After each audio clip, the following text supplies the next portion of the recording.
BHU के छात्र का माओवादियों से कनेक्शन जांचने घर पहुंची एनआईए की टीम। छात्र ने खोला राज। एनआईए की टीम ने थाने में बंद कमरे में 4 घंटे की पूछताछ। कुशीनगर जिले के पटहेरवा थाना क्षेत्र के फाजिलनगर कस्बा का निवासी विनय कुमार शर्मा बीएचयू से पढ़ाई कर रहा है। बीएचयू से 3 साल पहले लिंग्विस्टिक विषय में एमए करने वाले विनय कुमार शर्मा से 4 घंटे तक थाने में पूछताछ हुई, जिससे फाजिलनगर कस्बे में तमाम तरह की चर्चाएं जोरों पर रहीं। चलिए आपको दिखाते हैं कि विनय ने एनआईए के पूछताछ का क्या राज खोला। क्या विनय शर्मा का माओवादी से कोई ताल्लुक है? एनआईए को क्यों हुआ उस पर शक? लेकिन इससे पहले आपसे गुजारिश है कि अगर आपने हमारे इस चैनल को अब तक सब्सक्राइब नहीं किया है तो प्लीज नीचे बने सब्सक्राइब बटन को दबाकर चैनल सब्सक्राइब कर लें। खबर को अधिक से अधिक शेयर और लाइक करें। इसके अलावा खबर को अपनी राय जरूर दें। मिलते हैं अगली खबर में, तब तक के लिए धन्यवाद, नमस्कार। लेकिन चलिए आपको दिखाते हैं कि विनय कुमार शर्मा ने एनआईए की पूछताछ के बाद मीडिया कर्मियों से क्या जानकारी साझा की। कल एनआईए की टीम ने आपको पूछताछ के लिए बुलाया था। क्या पूछताछ हुई, क्या बताया आपने, किस विषय में पूछताछ हुई? जी, मुझे मेरे घर पे, मैं तो बनारस में रहता हूँ, मेरे घर पे 20 फरवरी को एक एनआईए ने नोटिस भेजी थी। उसमें केस नंबर RC01/2023/NIA लखनऊ था और मुझे 23 तारीख को कल पटियाला थाने पे बुलाया गया था और मैं वहाँ पे समय से पहुँच गया था और वहाँ पे मेरे से जो एक ही एनआईए के इंस्पेक्टर आए हुए थे, उन्होंने मुझसे पूछताछ की। जो वो केस उन्होंने उसमें दर्ज किया था वो एक 2023 का केस है और वो केस होम मिनिस्ट्री ने दर्ज कराया है एनआईए से। वो ऐसा नहीं है कि एक स्वतंत्र रूप से केस दर्ज किया हुआ है, वो होम मिनिस्ट्री ने एनआईए से आशंका जाहिर करते हुए कि यूपी, बिहार, हरियाणा, पंजाब, इन जगहों पे माओवादी कनेक्शन का ऐसा उनको आशंका है और उन्होंने केस दर्ज करवाया, इसकी जांच करने के लिए कहा और 2023 से ये जांच हो रही है।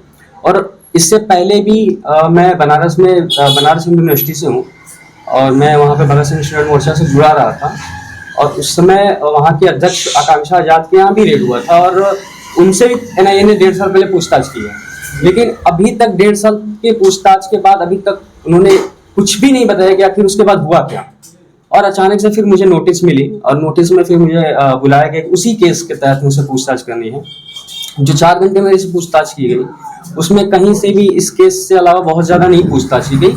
मुझसे जनरल ही चीज़ें पूछी गई कि मैं किस तरह के आंदोलन करता हूँ, मैं किस तरह के आंदोलन में भागीदारी लेता हूँ, मैं किसान आंदोलन में क्यों जाता हूँ, मैं किसानों के मुद्दे पे क्यों बात करता हूँ, जो बनारस में विस्थापन के मुद्दे हैं, जो वहाँ पे लोगों को उनके घरों से भगाया जा रहा है, जो बस्तियां तोड़ी जा रही है, कई तरह का मार्केट को तोड़ा जा रहा है वहाँ पे, उस तरह की चीज़ों में आप इन्वॉल्व क्यों होते हैं, आपको कौन बोलता है इन्वॉल्व करने के लिए। तो इन सारी चीज़ों का मैंने जवाब दिया कि ये मैं अपनी स्वतः से करता हूँ और ऐसा नहीं है कि मुझे कोई बताएगा तो मैं करूँगा। इसके लिए मेरे पास पर्याप्त समझ है और मेरे पास पर्याप्त उसकी पढ़ाई लिखाई है और मैं अपनी समझ से करता हूँ।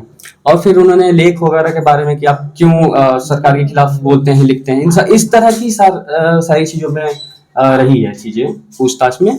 बल्कि मुझे लग रहा है कि उस केस से रिलेटेड बहुत, मेरे ख्याल से कुछ भी नहीं पूछा गया, वो शायद कुछ पूछा गया था, बल्कि मेरे ही बारे में पूछताछ हुई और उसके बाद से कहा गया कि ठीक है आप 4 घंटे के बाद। किस संगठन में आप सक्रिय रहते हैं, संगठन क्या करता है? जी, मैं फिलहाल जब बीएचयू में स्टूडेंट के तौर पे था तो स्टूडेंट एक्टिविस्ट था और मैं भगत सिंह स्टूडेंट मोर्चा से जुड़ा हुआ था।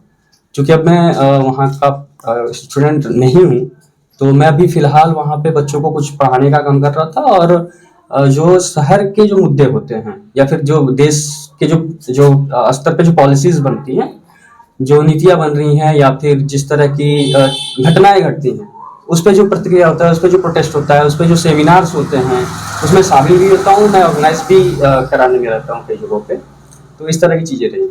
मतलब समस्याओं को लेकर आप जी बिल्कुल एक्टिव रहते हैं और बच्चों को भी एक्टिव करने के लिए। मैं बच्चों को पढ़ाने का काम करता हूँ, छोटे बच्चों को। अच्छा, छोटे बच्चों को जी। जो माओवादी जो कनेक्शन का जो मामला सामने आ रहा है, इस पे आपने कोई लेख वगैरह, कोई ऐसी एक्टिविटी जिसपे एनआईए को सकता?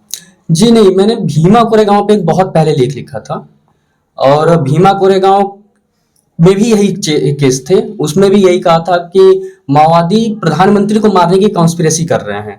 और एक बहुत ही पुराना केस था, मेरे ख्याल से 2017-18 में हुआ था, और उसमें देश भर के आनंद तेलतुंबड़े, गौतम नौलखा जो EPW के संपादक थे, दिल्ली यूनिवर्सिटी के प्रोफेसर हैनी बाबू, नागपुर यूनिवर्सिटी के प्रोफेसर जो थी, मैं नाम उनका भूल रहा हूँ, सुधा भारद्वाज जो कि छत्तीसगढ़ में लॉयर हैं, ऐसे ऐसे लोगों को लगभग 16-17 लोगों को अरेस्ट किया गया।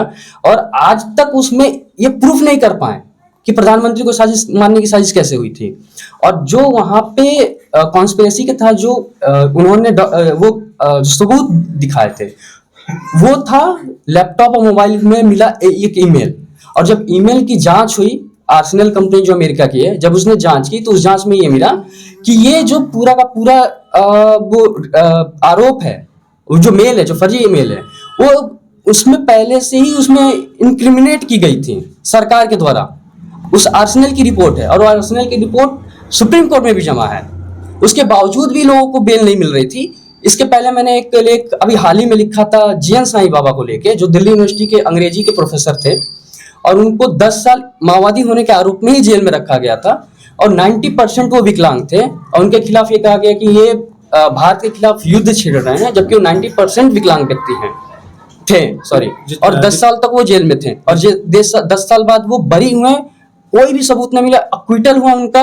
और 10 साल बाद वो जिस तरह से जेल, जिस हालत में निकले, अंडा सेल में उनको रखा गया था, वो मतलब 15-20 बीमारियों से ग्रसित हो चुके थे, और निकलने के बाद उनकी कुछ ही महीने बाद डेथ हो गई। आपके लेख इसी तरह के होते हैं, इन समस्याओं नहीं, तमाम मुद्दों पे होते हैं। इस यूनिवर्सिटी के मुद्दे पे होती हैं, नई शिक्षा नीति पे थी, यूनिवर्सिटी में जो चीजें चल रही हैं उस पे होती हैं।